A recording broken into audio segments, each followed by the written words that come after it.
the next 1 minute. So just stand by, folks.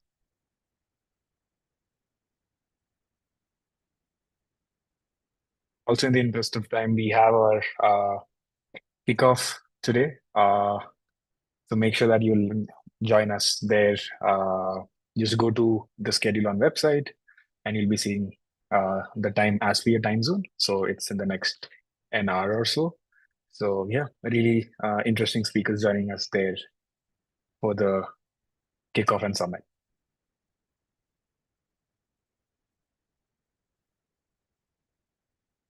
Alrighty, Kirill, let's start. Cool.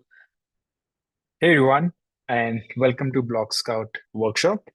Joining us today is Kirill, who will be taking us through the session. And with that, I'll pass it over to Kirill to get the workshop started. Over to you, Kirill. Thank you, Calvin. Nice to meet you, everyone. It's a new experience for me as well. Previously, I've only done live workshops on site, but yeah, the Eve Global is now doing online events too. So looks like a cool experience. So let's start with the Blockscout workshop. Should be able to see my screen now. Yeah, sounds good. So let's start.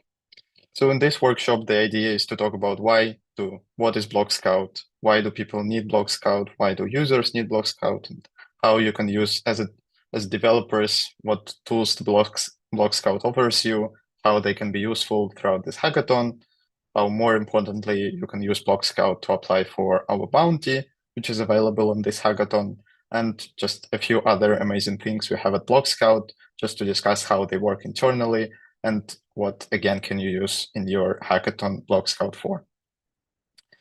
So the Blockscout itself is an open source blockchain explorer for any EVM network, EVM layer 1, mainnets, testnets, devnets, a bunch of different rollups and layer 2s built on different stacks. So the problem we are trying to solve with Blockscout is this open source block explorer that can handle and operate on top of any EVM network, can be spinned off in a couple of hours, does not require any payment or any fees, can be forked and customized in whatever way the networks or the users want it to be. And so the main reason for the growth of Blockscout in the past year or two, I guess, was this huge demand for the number of different layer 2s and layer 1s that have been launched. Basically, every day now you see a bunch of different layer 2s getting up, getting down. Some of that is done by the rollup as a service providers, as they call themselves, which launched the rollups as a service for different entities, companies, etc. Some of them are hosted internally within some organizations.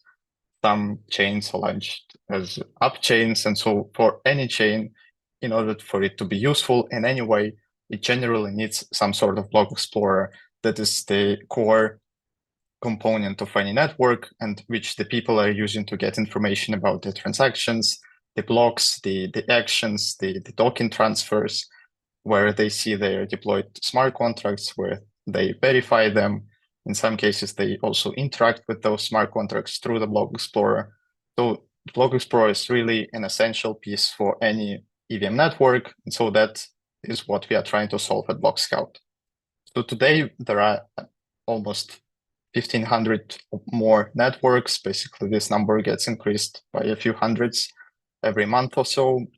And yeah, as I said, no proprietary solution would be able to adopt to this number of networks to offer the desired amount of customizations and to be able to spin off the Block Explorer so quickly as the open source solutions such as Blockscout can provide. So the Blockscout, as of today, is being used by more than 800 network, and the main reasons why it is so is that the Blockscout is fully open source. All of its components are open source. It's fully compatible with the different aspects of the layer 1, different testnets, different rollup stacks such as Optimism, OP-Stack, Arbitrum, zkSync, Polygon CDK, and etc. So there are a bunch of different modules and tools within the Blockscout that can be configured for this bunch of different chains, and certain views and pages can be enabled and disabled depending on the demand coming from the network and the specific use cases the users on this network have. The Blockscout is user-friendly, it's easy and super quick to install because it's open source, and you really don't need anything beyond the short list of instructions to spin off the Blockscout for any network. And yeah, so that's what's been driving the success of the Blockscout in the past months and years. So again, at this workshop, the idea is to talk about what APIs we have on Blockscout part that you can use throughout the hackathon to be eligible for our bounty. We're going to talk about the contract verification and how it works in Blockscout, how you can use it, again, to be eligible for the Blockscout bounty, and then we'll discuss the bounty itself. So let's go right away. So we have at Blockscout a bunch of different APIs in different formats that you can use. So in the previous slide, I mentioned 4. So the first one is the REST API, which is basically the API that drives the Blockscout UI itself. So once a while ago, we migrated to the new open source UI, which has now been driven by this REST API. The API and documentation for it is, of course, open source. We have a nice and cool IP docs page on every Blockscout instance that you can access to get through the list of these endpoints. And so if you really see something in the Blockscout UI that you think might be useful for your builds in your projects, and you want to get this piece of Blockscout UI and the data behind it in your project, you can use the REST API for it. Then a similar API for the rest we have is a GraphQL compatible API. So if you're using subgraphs in your application or any other graph-related service, and you are just more familiar with the GraphQL APIs, there are some features and entities you can extract from the Blockscout internal databases through the GraphQL interface as well. So if you're more familiar with this API format, feel free to use it as well. No problems here at all. Then the next API interface in Blockscout that we have is an RPC Compatible API, which is basically an API which is fully compatible in the name of endpoints, modules, in the structs and formats and schemas of the requests and responses for all of the methods. Is basically an API which is fully compatible with the EtherScan analog to this RPC-like API. So if you have some external tooling that you're using, either your own or some third-party library or tool that is strictly using the EtherScan API, you can just replace the endpoints to the particular Blockscout instance to configure it to use the RPC API from Blockscout, and you should be good to go because the API is fully compatible. So you can use whenever you see some tooling that is compatible with EtherScan API, you can just substitute the domain URL with the Blockscout one for the particular instance, and the API will work just as well.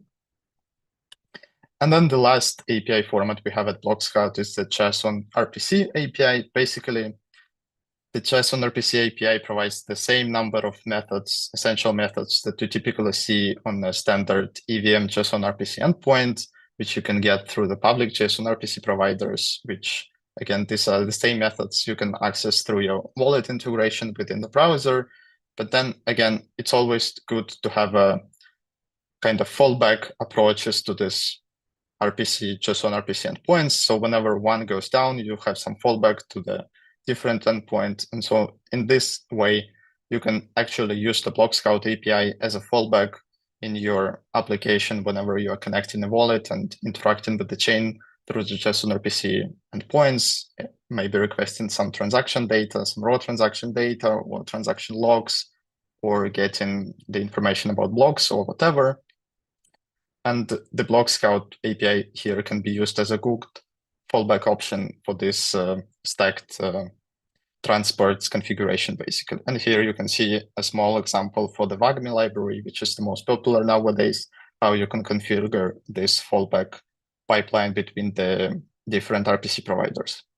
And then on the Blockscout side, basically some of this data for these endpoints will be served directly from the Blockscout database.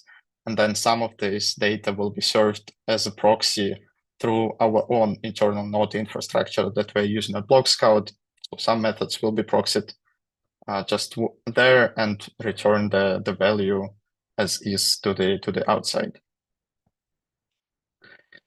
So now the next big important topic within the Blockscout is related to the contract verification. So just to give you a small idea how the contract verification works under the hood, basically whenever you are deploying your contracts on any EVM network, if you just immediately after you deploy them, open your contract by its address on the Block Explorer, you won't see the good and smooth verification page. You won't be able to see and browse the source code, and you won't be able to read and write this contract and access any of its methods because its source code is not verified.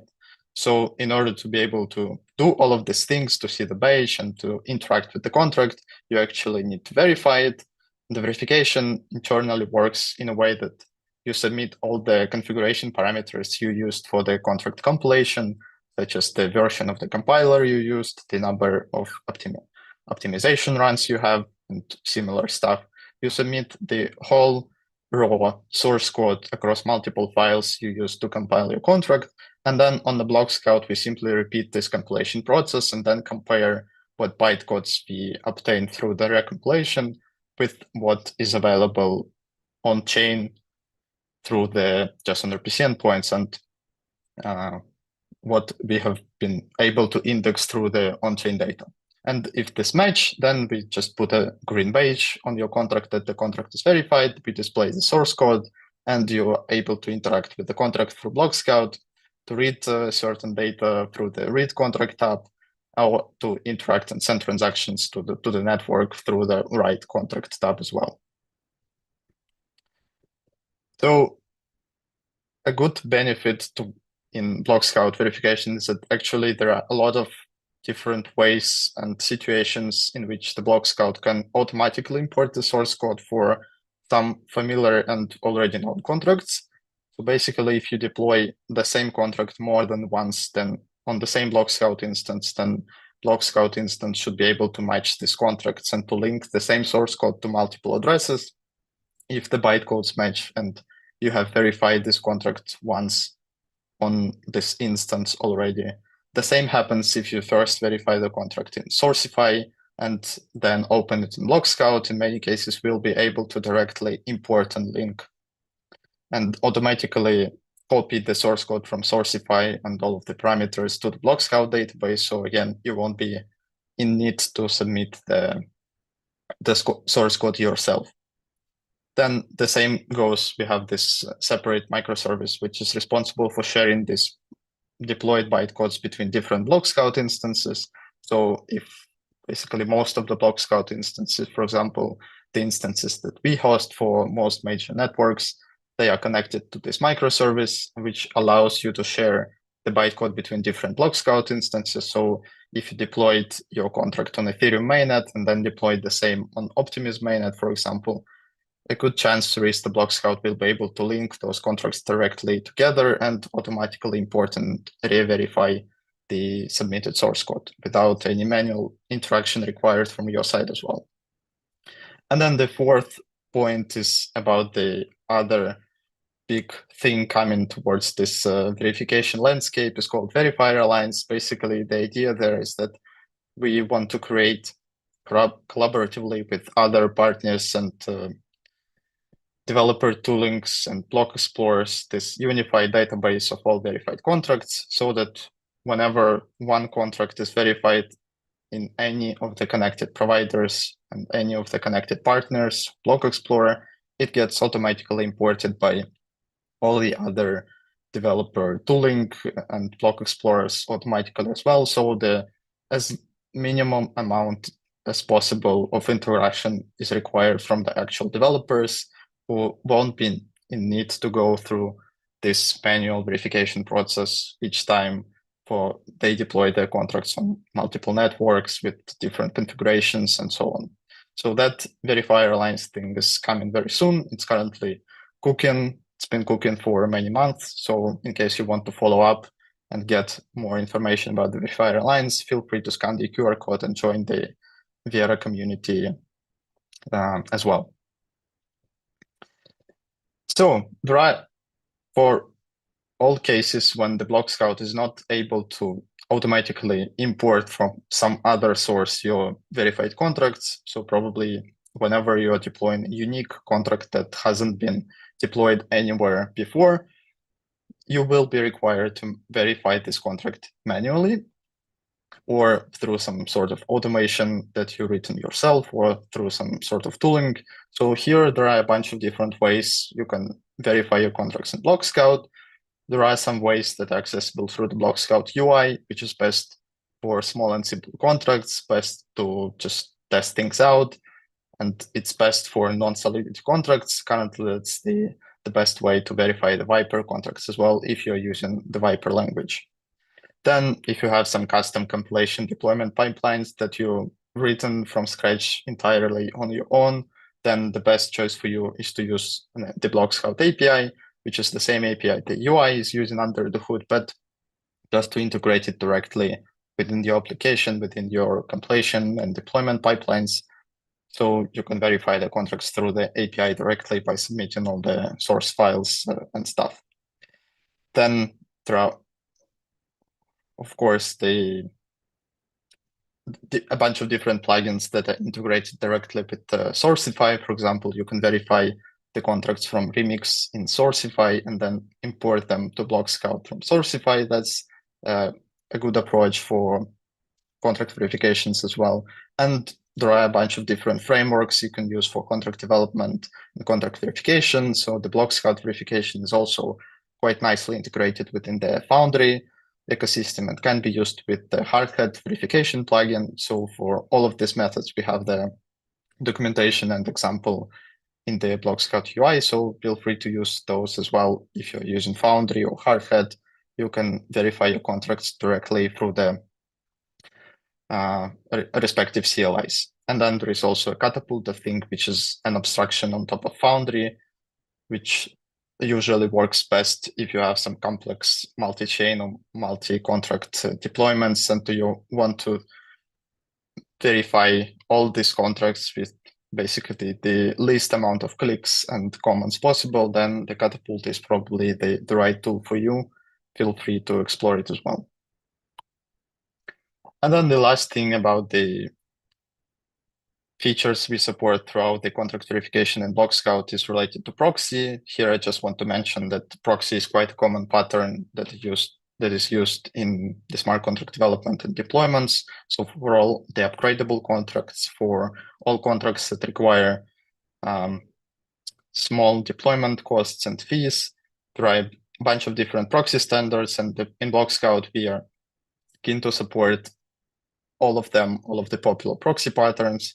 So if you're using any of the above mentioned proxy pattern, there is also a nice integration within the Blockscout UI that you can use to directly access the source code of either proxy or implementation contract, or to read and write methods directly from both the proxy contract itself or to access methods from the implementation.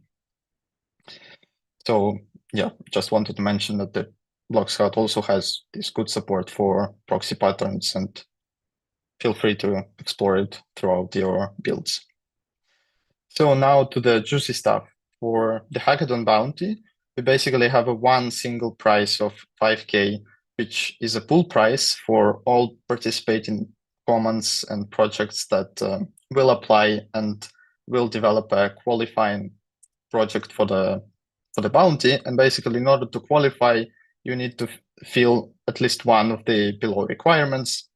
You either need to put the Blockscout and use it as a main and primary explorer within your application, so that all the links to the transactions, to the addresses, to the accounts, to the tokens from your app will link to Blockscout on the particular instance that your contracts has been deployed to, or you can just verify your contracts at the Blockscout, and whenever you are deploying something, just use Blockscout to verify your smart contracts. This will make you eligible as well. Just make sure to mention all of the deployed contracts and their Blockscout pages in the submission requirements, in the submission description that you will submit on the last day of the hackathon.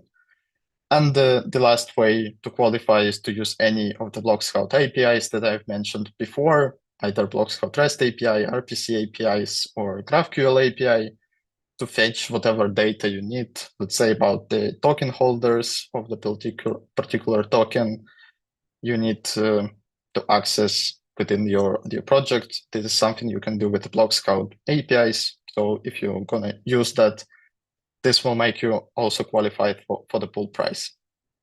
And of course, the most important, we are eager to see all of these Blockscout integrations within your live demos, so within your project submissions, and basically as much as you use the Blockscout, if you use it for all of these requirements, we would be very grateful.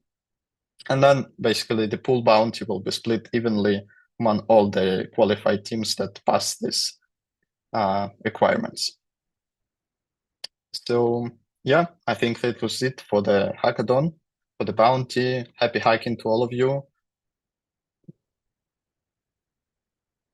So yeah, just to mention, we have the support channel in the ETH Global Discord, partner Blockscout, that you can use to raise any questions, get more details and specification on the bounty, or just whatever, submit feature requests or anything. So feel free to contact us there or explore any of the mentioned links here as well. Thank you, Kirill. Any questions for Kirill after his workshop? Feel free to drop it on the chat box. Right now, I do not see any. Yeah, in case you want to unmute yourself, feel free to raise your hand and we can maybe go from there.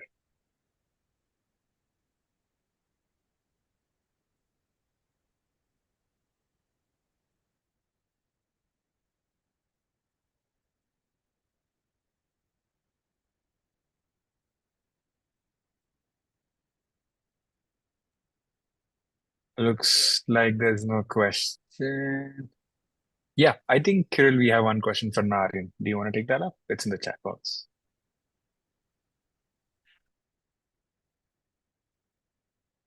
I'm not sure I understood the question fully, but yeah, basically we have a bunch of different deployments of Blockscouts for almost all of the mainnets and a bunch of different testnets and devnets. So there is a very high chance that whatever network of any partner within the hackathon you're using, there should be a Blockscout instance for them. For many of them, Blockscout is a primary and the only explorer. For some of them, that's one of the available explorers. So yeah, I believe for almost all of the OP stack rollups and testnets, for sure, there should be a Blockscout instance. So you should be able to use it without any problems. But in case you haven't found a particular instance, just get to our Discord and yeah, we'll help you out.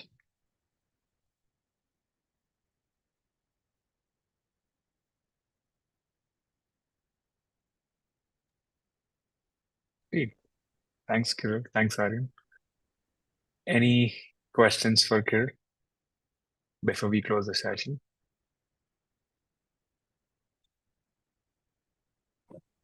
Is there any more sessions today? George, so today we have the kickoff, which is, let me just open up a schedule for you. Yeah, so today, let me just do a quick check. Nope, it's just a kickoff and summit. So Kirill's session, which is right now, which is going on, is the last session for today. Then we have the next session on Monday and Tuesday and on Thursday. So yeah, for today, it's the last session. Okay.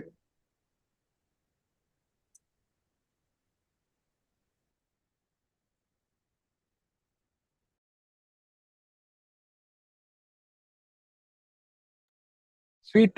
All right, so we can wrap up there since there are no questions coming in. So thank you, Kirill, for joining us today and for the great presentation. Thanks everyone for joining. Good luck. throughout the hackathon. Yeah. See you in Yep. Discord. Yep. And as Kirill mentioned, feel free to tag him on the partner channel on Discord if you have any questions, and they shall get back to you. Thanks everyone for joining in again, and have a Thanks. great Bye bye. rest of the weekend. See you. Happy hacking.